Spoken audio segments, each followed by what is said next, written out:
Hello everyone, this Saturday Merthyr Pride Festival will be bringing Riverside Plaza to life with a fantastic day of entertainment, community spirit and celebration. Visitors can enjoy a variety of stalls, food and drink with free entry for everyone. The festivities will begin with a Pride Parade at 10:30 a.m, setting the tone for a vibrant and inclusive event.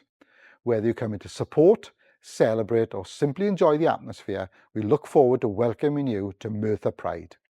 In October 27, four incredible athletes from ATG Triathlon Club will take on the monumental challenge of cycling 1,100 miles from Merthyr Tydfil to Barcelona in just 6 days, all before completing Ironman Barcelona.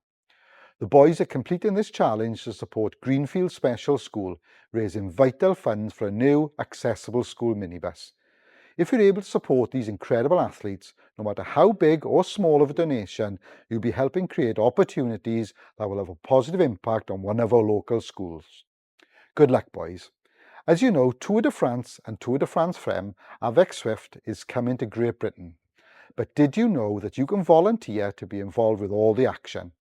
Officially known as Joy Makers, volunteers will be the heartbeat of both races, bringing the joy of cycling to fans and communities throughout the 6 stages and helping to ensure the sport's most iconic races run seamlessly. Applications close on the 1st of September 26 and you can find out more information on www.latourgb.com. Congratulations to those who received their A-level results yesterday and a massive good luck to all students receiving their GCSE results next Thursday. That's all from me this week, so have a great weekend and I hope to see you all in Pride. See you all next week. Diolch.